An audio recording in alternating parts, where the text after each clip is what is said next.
తాజాగా మణిపూర్లోని జిర్బంగ్ జిల్లాలో కొందరు అనుమానిత తిరుగుబాటుదారులు పోలీసు స్థావరాలపై దాడి చేయడంతో అక్కడ పరిస్థితి ఉద్రిక్తంగా మారింది. మణిపూర్లో హింసాత్మక సంఘటనలు కొనసాగుతూనే ఉన్నాయి. తాజాగా మణిపూర్లోని జిర్బంగ్ జిల్లాలో కొందరు అనుమానిత తిరుగుబాటుదారులు పోలీస్ స్థావరాలపై దాడి చేయడంతో వాడు కనీసం 70 ఇళ్లను తగలబెట్టినట్టు సంబంధిత వర్గాలు తెలిపాయి. అయితే పరిస్థితి నియంత్రణలో ఉందని పోలీసులు తెలిపారు. తాజాగా జిర్బంగ్ జిల్లాలో హింసాత్మక సంఘటనలు చోటు చేసుకున్నాయి. ఈ అల్లర్లలో దుండగులు 2 పోలీస్ పికెట్లు, ఒక ఫారెస్ట్ వీట్ కార్యాలయం, మైతీ, కుకీ వర్గాలకు చెందిన అనేక ఇళ్లను తగలబెట్టారని మణిపూర్ పోలీసులు ఒక ప్రకటనలో తెలిపారు.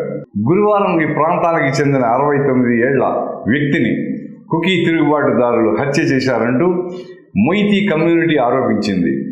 సోయిబం శరత్ కుమార్ సింగ్ అనే వ్యక్తి జూన్ 6న తన పొలానికి వెళ్లి కనిపించకుండా పోయాడని, ఆ తర్వాత పదునైన వస్తువుతో చేసిన గాయాలతో అతని మృతదేహం కనిపించిందని అధికారి తెలిపారు. దీంతో కోపోద్రిక్తులైన గుంపు హింసాత్మక చర్యలకు పాల్పడింది.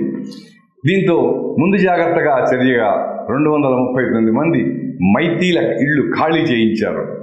తాజా హింసాత్మక సంఘటనలపై స్పందిస్తూ ఇన్నర్ మణిపూర్ లోక్సభ స్థానం నుండి కొత్తగా ఎన్నికైన కాంగ్రెస్ ఎంపీ బిమోల్ అకోయిజం జిరిబాం ప్రజల జీవితాలు, ఆస్తులను రక్షించాలని మణిపూర్ ప్రభుత్వాన్ని కోరారు.